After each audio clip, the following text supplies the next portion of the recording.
Baik,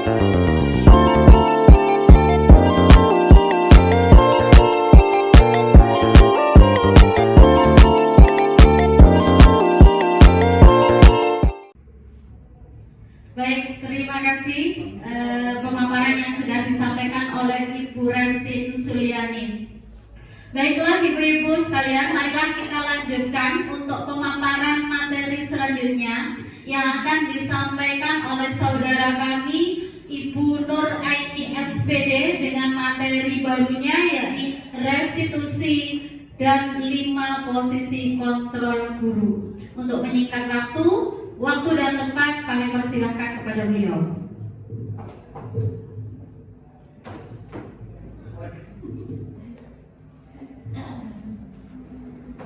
Baik, terima kasih Miss Oni. Assalamualaikum warahmatullahi wabarakatuh. Waalaikumsalam warahmatullahi wabarakatuh. Masih semangat nggih, ibu hebat? Oke, kalau gitu kita tepuk semangat dulu ya. Saya kasih contoh dulu.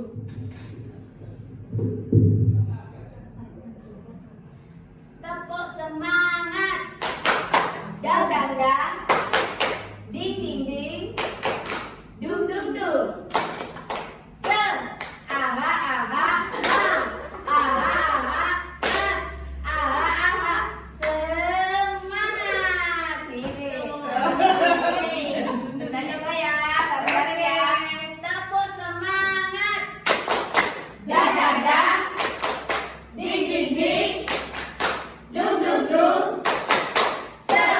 Aha aha. Ma. Aha aha. Ma. Aha aha. Semangat. Biasa sekali ibu guru hebat. Terima kasih atas semangatnya sampai materi yang terakhir ini ya. Oke, di sini saya akan memaparkan tentang restitusi 5 posisi kontrol guru. Seperti yang sudah dijelaskan tadi, apa restitusi itu tadi?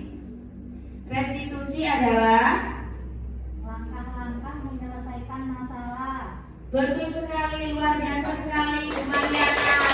Sekarang Ibu Mariana. Restitusi adalah langkah-langkah dalam menyelesaikan masalah. Oke, next. Baik, ada sebuah pantun. Donat kemari terasa basi. Sudah hilang semua nutrisi. Beri waktu saya presentasi. Mohon dengarkan walau sedikit frustasi. Tapi tidak frustasi ya, masih semangat ya ibu guru hebat. Oke, next.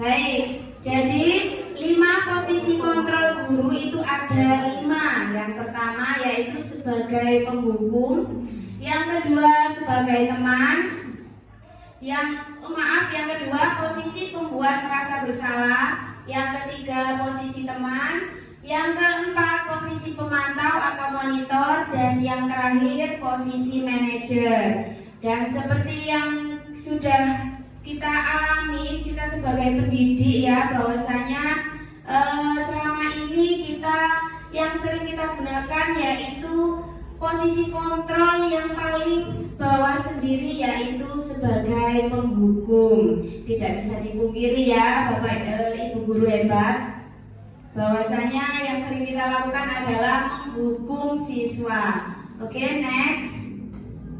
Nah, posisi penghukum itu bisa menggunakan hukuman fisik maupun verbal. Orang-orang yang menjalankan posisi penghukum senantiasa mengatakan bahwa sekolah memerlukan sistem atau alat yang dapat lebih menekan murid-murid dalam lagi.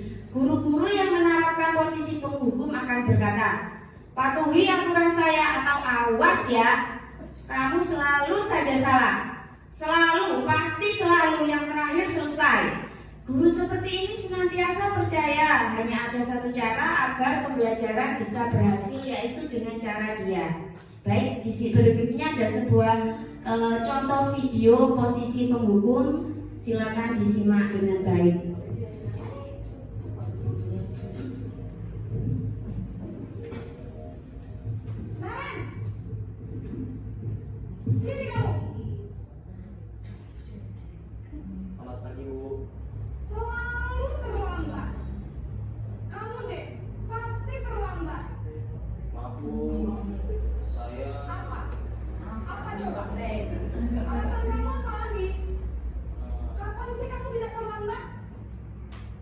Malas sekali ya kamu jadi anak. Saya Dasar pemalas. Gak kapok-kapok sih kamu. Sudah berapa kali terlambat? Sana, kamu keliling lapangan basket 2 kali. kenapa saya harus keliling lapangan basket, Bu? Kenapa? Kamu melawan ibu. Berani-beraninya jawab. Sudah terlambat, masih berani jawab pula. Sekarang, keliling lapangan basket 5 kali sekalian. Biar kapok. Cepat. Pergi sana ke lapangan basket. Itulah tadi sebuah cuplikan video contoh posisi kontrol guru sebagai penghukum. Next, Bu Resti. Yang mana nada suara tinggi, bahasa tubuh, matanya biasanya melotot ya Bu. Jari-jarinya sambil nunjuk-nunjuk. Awas kamu ya. Biasanya ini di sini kebetulan ada guru BK-nya juga ya. Jadi kita sebagai guru wali kelas itu sangat penting sekali berkolaborasi dengan guru BK. Contohnya terlambat lagi, pasti terlambat lagi, selalu datang terlambat ya. Nah, sekarang tanyakan kepada diri kita sebagai pendidik, merefleksi diri ya. Bagaimana perasaan murid jika kita melakukan hal seperti itu ya? Kemungkinan murid akan merasa apa? Marah ya, dendam seperti itu, atau bersifat agresif. Bisa jadi sudah kembali duduk murid tersebut akan mencoret-coret bukunya, atau lebih buruk lagi nanti punya dendam kepada kita setelah pulang sekolah. Ban sepeda kita bisa dikemposi, Ibu Guru. Jadi alangkah baiknya jika kita tidak melakukan posisi kontrol yang ada di penghukum tersebut. Oke, next. Sekarang posisi kontrol yang kedua, membuat merasa bersalah. Nah, pada posisi ini biasanya guru akan bersuara lebih lembut. Membuat rasa bersalah akan menggunakan keheningan yang membuat orang lain merasa tidak nyaman, bersalah atau rendah diri. Kata-kata yang keluar dengan lembut akan seperti, Ibu sangat kecewa sekali dengan kamu. Berapa kali Bapak harus memberitahu kamu ya? Gimana coba kalau orang tua kamu tahu kamu berbuat begini? Atau contoh lain, kenapa sih kamu selalu begini? Nanti yang dimarahi sama ibu kepala sekolah, ibu wali kelas lagi ya. Apa kamu tidak kasihan sama ibu wali kelas? Tuh ya, contohnya seperti itu. Di posisi murid akan memiliki penilaian diri yang buruk tentang diri mereka. Murid merasa tidak berharga dan telah mengecewakan maaf, dan telah mengecewakan orang-orang di sekitarnya. Oke, next. Di sini ada sebuah contoh posisi membuat merasa bersalah. Silakan disimak dengan baik.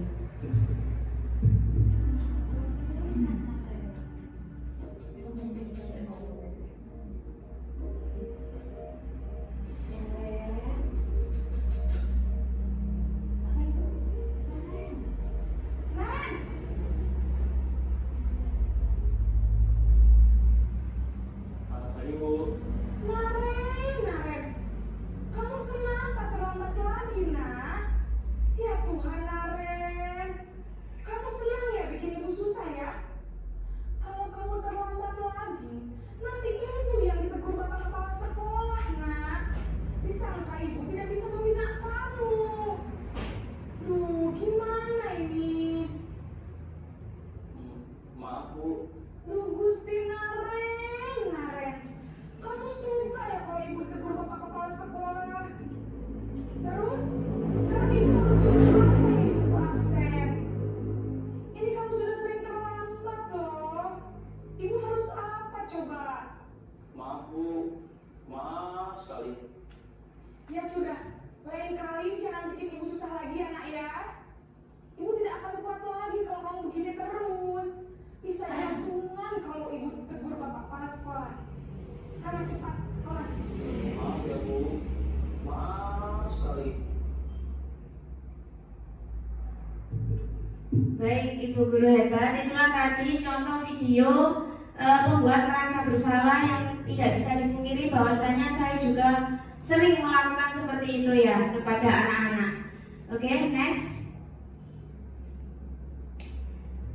Dimana nada suaranya memelas ya, halus, sedih, bahasa tubuh merapat pada anak, lesu, tidak bersemangat. Adik, kamu ini bagaimana ya? Kamu sudah berjanji dengan ibu tidak akan terlambat lagi.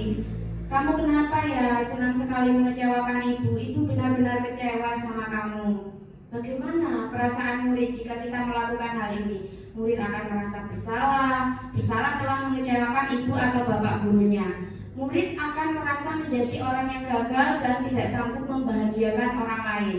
Kadangkala sikap seperti ini lebih berbahaya dari sikap menghukum, karena emosi akan tertanam rapat di dalam. Murid menahan perasaan, tidak seperti murid dalam dengan guru penghukum, di mana murid bisa menumpahkan amalannya walaupun dengan cara negatif. Murid tertekan seperti inilah yang tiba-tiba bisa meletus amalannya dan bisa menyakiti diri sendiri atau orang lain. Dari contoh tadi itu membuat merasa bersalah ini lebih bahaya dari penghukum ya Bapak Ibu, karena murid akan merasa sedih dan bisa menyakiti diri sendiri. Next. Untuk selanjutnya yang nomor 3, posisi teman. Guru pada posisi ini tidak akan menyakiti murid, namun akan tetap berupaya mengontrol murid melalui persuasi. Posisi teman pada guru ini bisa negatif ataupun positif. Positif di sini berupa hubungan baik yang terjalin antara guru dan murid. Guru di posisi teman menggunakan hubungan baik dan humor untuk mempengaruhi seseorang. Mereka akan berkata, ayo bantulah demi bapak ya, demi ibu ya. Ayo ingat tidak bantuan ibu selama ini. Ya sudah, kali ini tidak apa-apa, nanti ibu bantu bereskan deh. Hal negatif dari posisi teman adalah bila suatu saat guru tersebut tidak membantu, maka murid akan kecewa dan berkata, saya pikir bapak ibu teman saya. Murid merasa dikecewakan dan tidak mau lagi berusaha. Hal lain yang mungkin timbul adalah murid hanya akan bertindak untuk guru tertentu dan tidak untuk guru lainnya. Murid akan tergantung pada guru tersebut. Berikutnya ada sebuah contoh video posisi teman.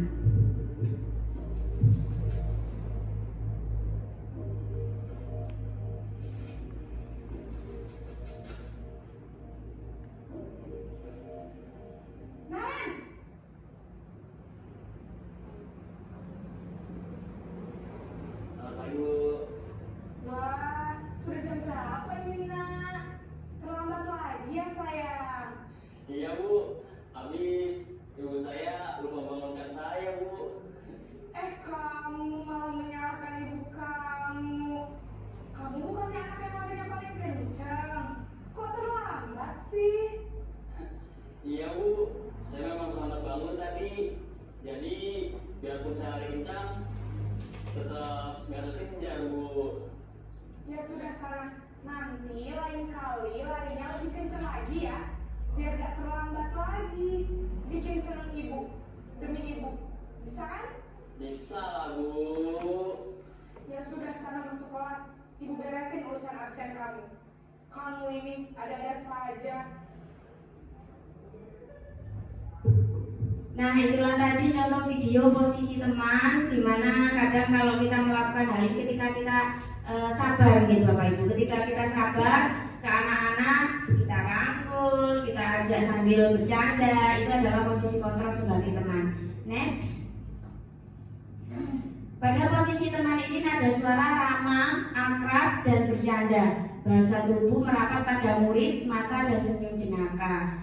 Adi, ayolah, bagaimana sih kamu? Kemarin kamu sudah janji ke bapak, kan? Kenapa terlambat lagi? Sambil tertawa ringan. Ya sudah, tidak apa-apa. Duduk dulu sana, nanti Pak Guru bantu. Sambil senyum-senyum. Bagaimana perasaan murid jika kita melakukan hal seperti ini? Murid akan merasa senang dan akrab dengan guru. Ini termasuk dampak yang positif. Hanya saja di sisi negatif murid menjadi tergantung pada guru tersebut. Bila ada masalah, dia akan merasa mengandalkan guru tersebut untuk membantunya. Akibat lain dari posisi teman, Adi hanya akan berbuat sesuatu bila yang menyuruh adalah guru tersebut. dan belum tentu berlaku untuk guru-guru lain.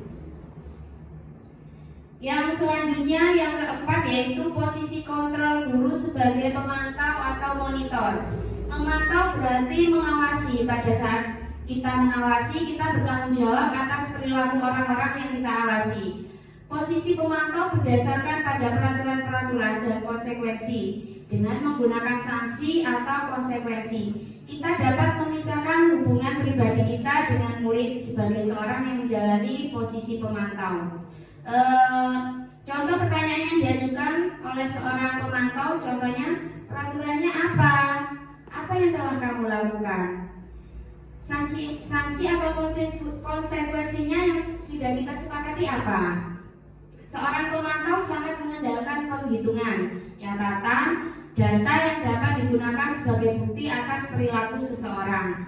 Posisi ini akan menggunakan stiker slip catatan daftar cek.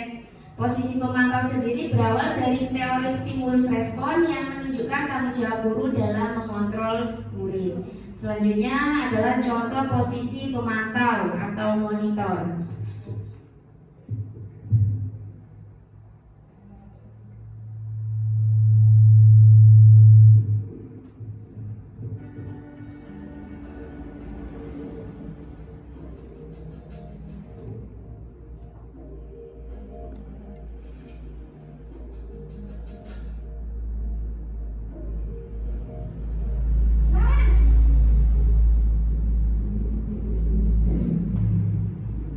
Selamat pagi, Bu.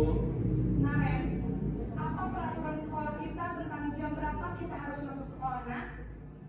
Kita harus di sekolah jam 7, Bu. Iya betul, sekarang sudah jam 7.20. Naren sudah tahu konsekuensinya jika terlambat hadir. Paham, Bu. Saya harus tinggal kelas pas jam istirahat selama 20 menit. Iya benar, konsekuensinya demikian. Jadi nanti jam 9.30 pas istirahat, kamu harus tinggal di kelas, kerjakan tugas tambahan untuk ketertinggalan kamu, ya? Baik, Bu. Itulah tadi contoh dari posisi kontrol sebagai pemantau atau monitor. Nada suara datar, bahasa tubuh yang formal. Adi, tahukah kamu jam berapa kita memulai? Tahu, Pak. Kamu terlambat 15 menit. Apakah kamu sudah mengerti konsekuensi yang harus dilakukan bila terlambat? Paham, Pak. Saya harus tinggal kelas pada jam istirahat nanti dan mengerjakan tugas ketertinggalan saya. Ya, benar. Nanti pada saat jam istirahat kamu harus tinggal di kelas untuk menyelesaikan tugas yang tertinggal tadi. Saya tunggu. Nah, bagaimana perasaan murid ketika kita melakukan hal seperti ini? Murid memahami konsekuensi yang harus dijalankan karena telah melanggar salah satu peraturan sekolah. Guru tidak menunjukkan suatu emosi yang berlebihan, menjadi marah atau membuat merasa berbuat salah. Murid tetap dibuat tidak nyaman, yaitu dengan harus tinggal kelas pada waktu istirahat dan mengerjakan tugas. Guru tetap harus memantau murid pada saat mengerjakan tugas di jam istirahat.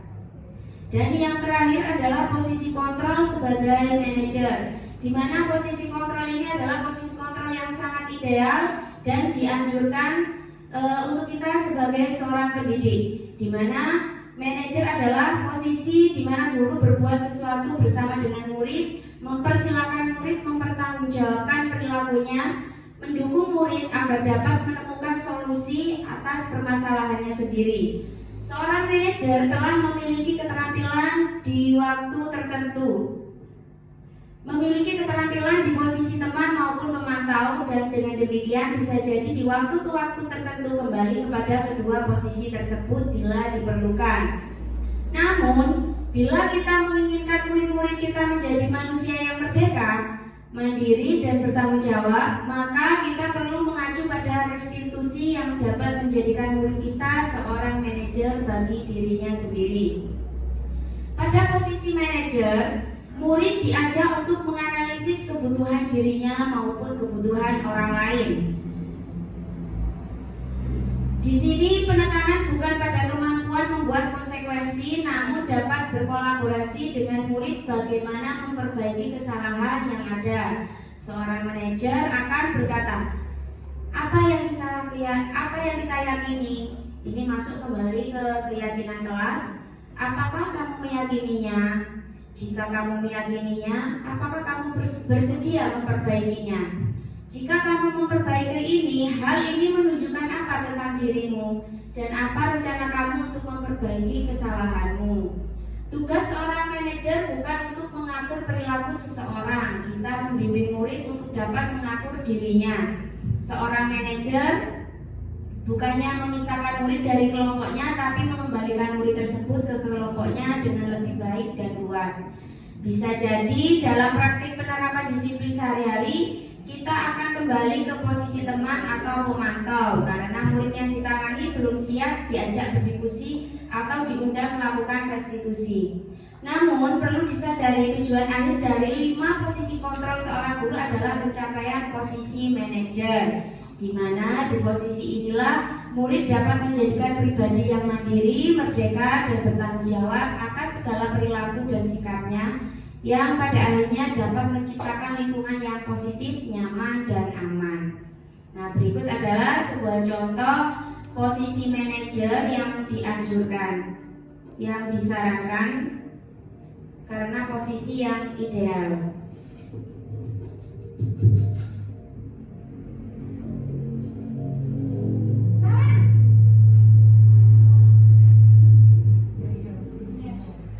Selamat pagi, Bu.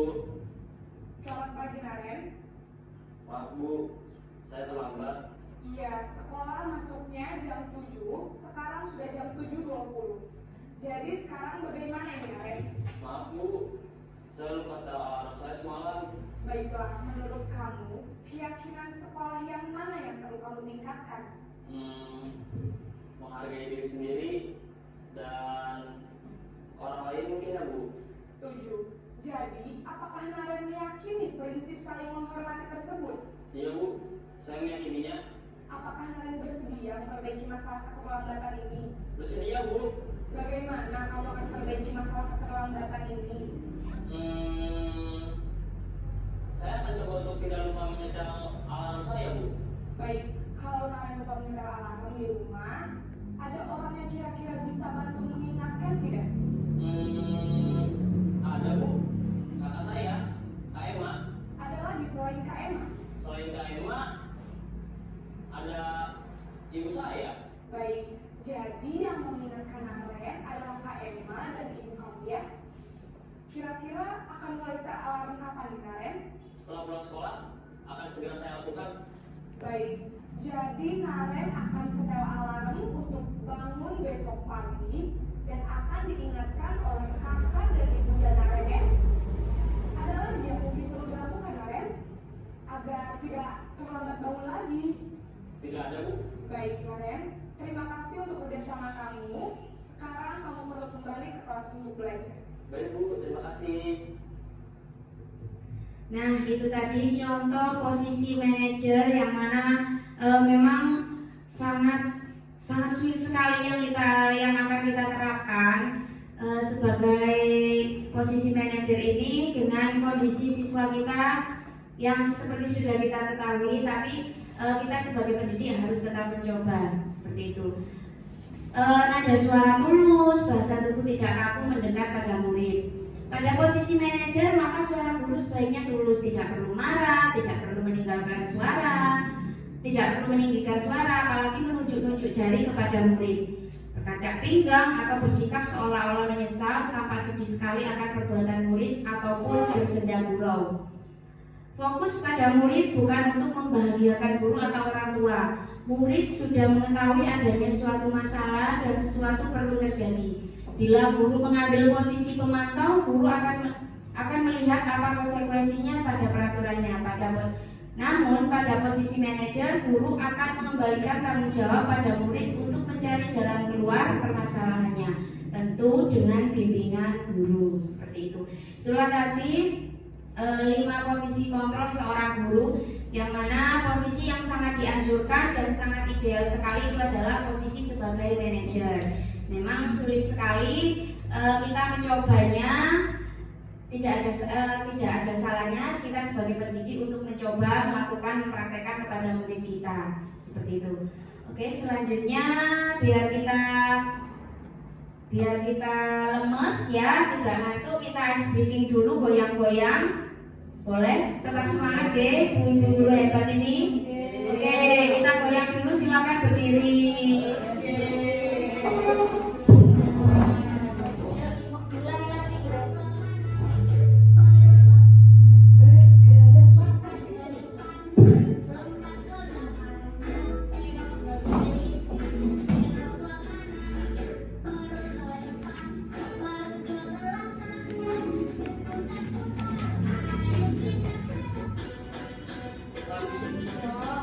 Dangdutan.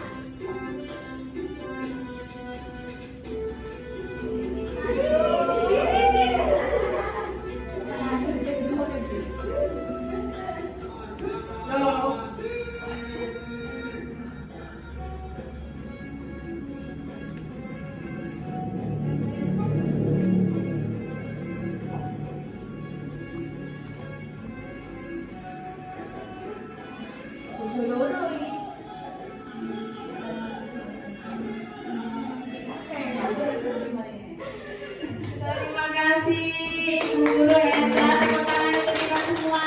Terima kasih sudah semangat sampai saat ini. Oke, saya lanjutkan lagi ya. Boleh sambil makan-makan, diminum dulu ya, biar nggak ngantuk. Bu Andini, semangat ya, masih semangat Bu Andini ya.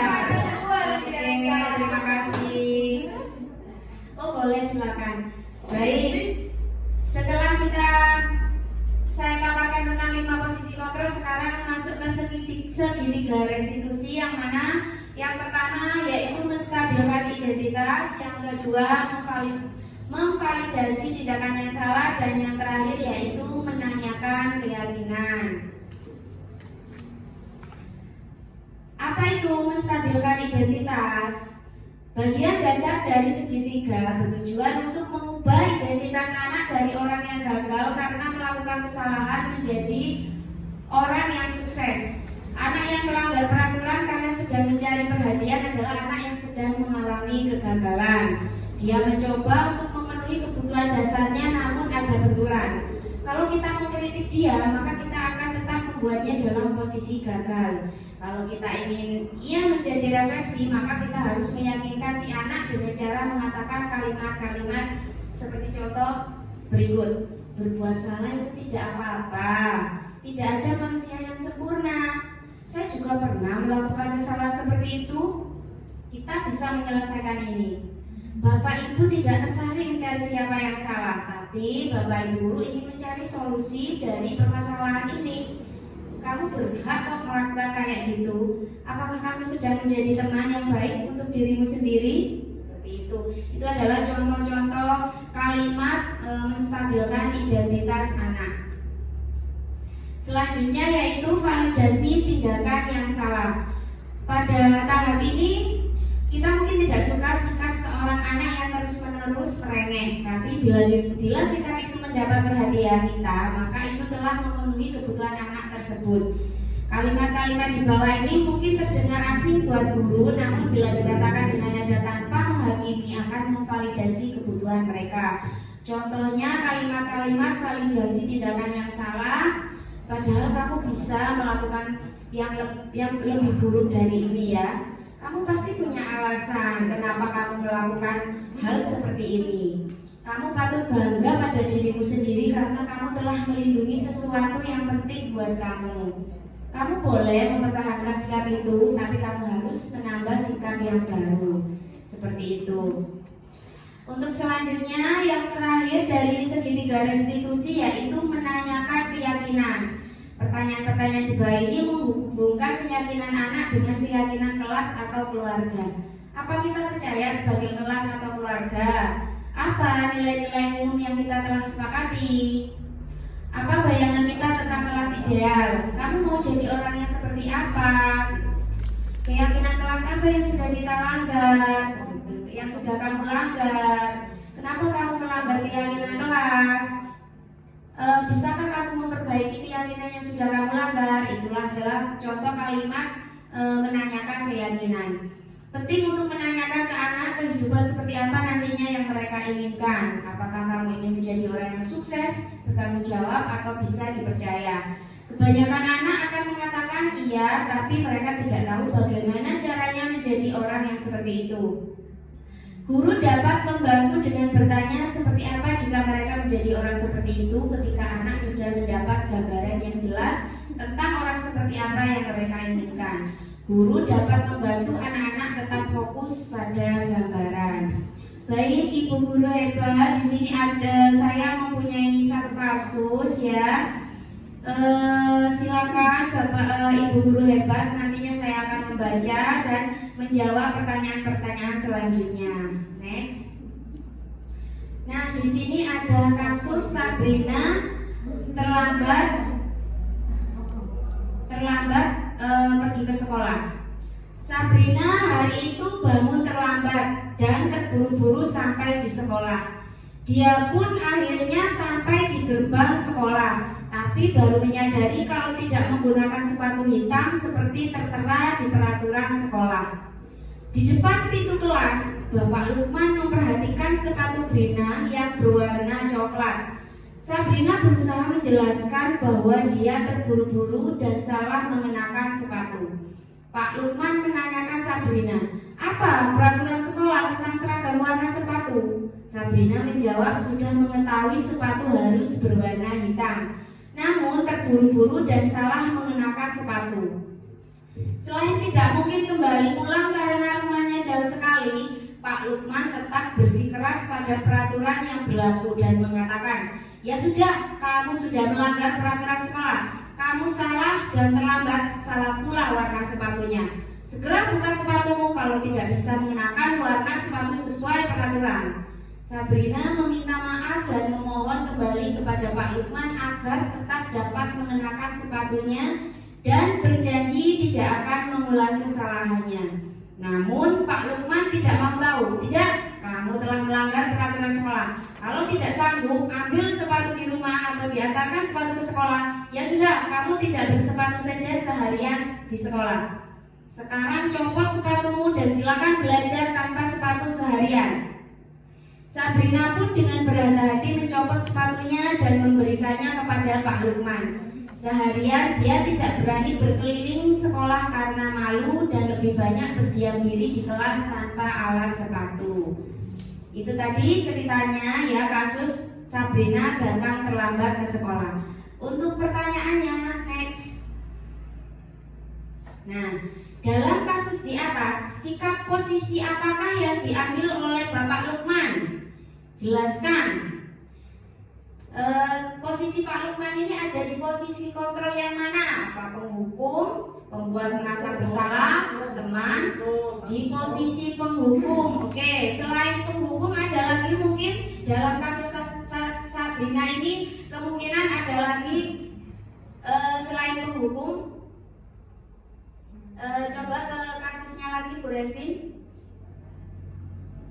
Nah ini dari kasus Sabrina tadi kata Ibu Guru hebat ini penghukum ya. Indikatornya ada di mana? Indikator penghukum, dikatakan penghukum. Kamu salah.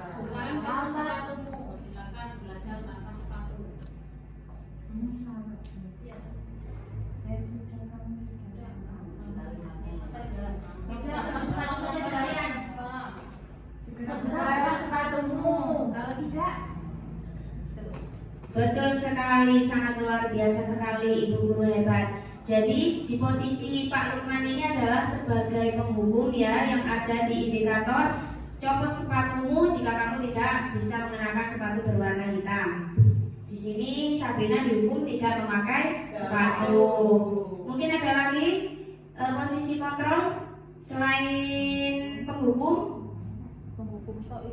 Penghukum saja, oke boleh. Next. Pertanyaan kedua.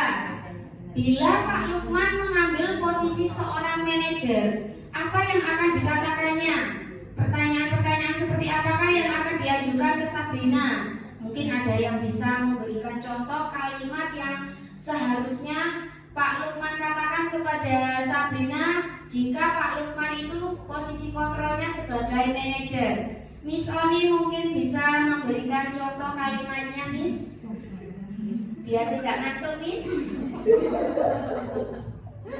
Pertanyaan-pertanyan yang memposisikan Pak Lukman sebagai posisi seorang manajer, seharusnya Pak Lukman menanyakan mengapa tidak mengenakan sepatu hitam, atau karena kasus di sini yang lebih jelas adalah kasus tidak memakai sepatu hitam, maka Pak Lukman memvalidasi dulu kenapa tidak memakai sepatu hitam, seperti itu. Kemudian mereka berdua mencari solusi bersama mengenai permasalahan atau hal yang dihadapi oleh murid tersebut. Jadi tidak langsung diputuskan kamu salah, dan dapat suatu tidak harus begitu.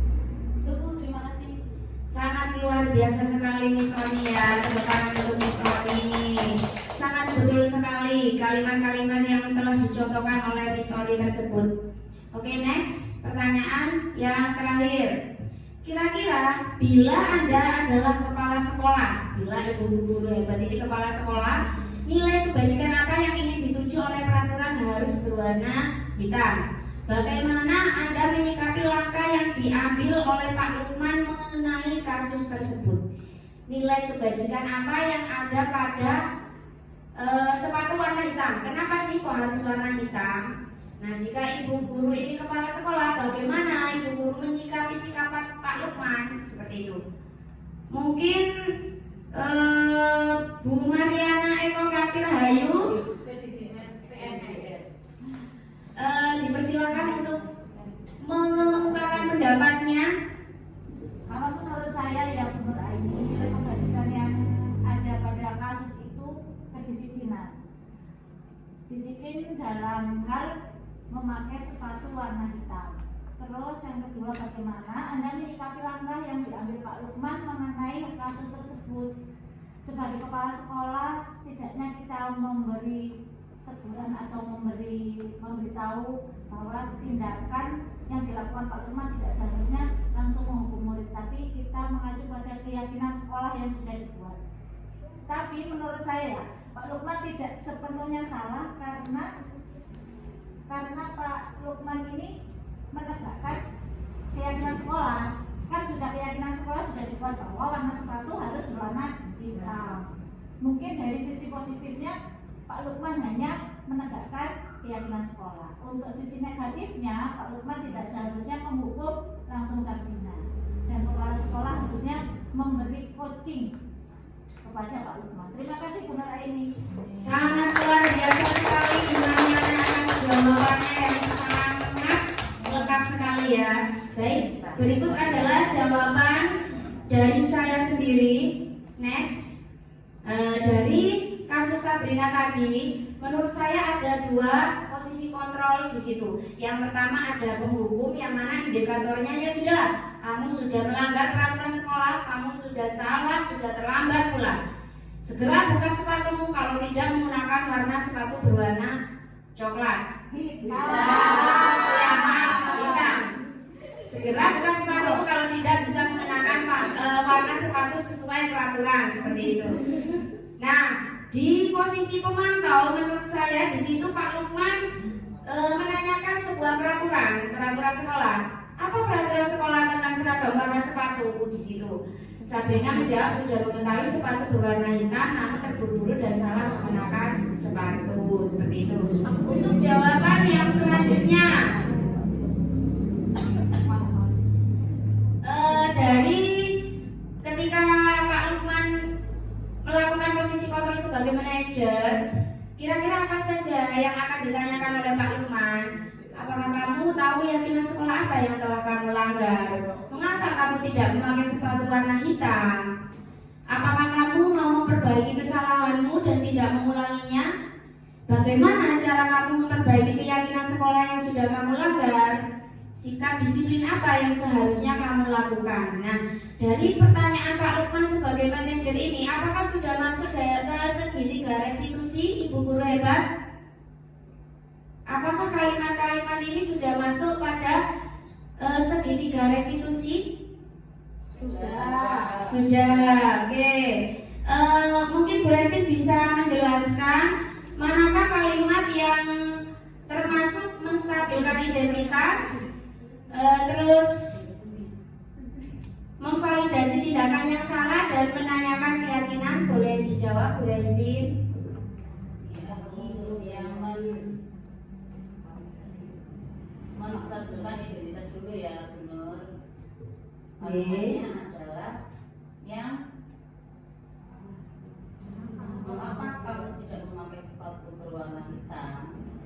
Betul sekali. Untuk yang memvalidasi tindakan yang salah, kira-kira kalimatnya yang mana? Apakah kamu mau memperbaiki kesalahanmu dan tidak mengulanginya? Sangat luar biasa sekali. Dan yang terakhir menanyakan keyakinan. Menanyakan keyakinan adalah yang simpel pertama. Apakah kamu tahu keyakinan sekolah apa yang telah kamu langgar? Betul sekali. Terima kasih Bu Resti atas jawaban yang sangat luar biasa sekali. Baik, untuk jawaban yang terakhir. Jawaban yang terakhir, nilai kebajikan dari sepatu berwarna hitam yaitu keseragaman, biar semuanya seragam, kesetaraan, biar tidak ada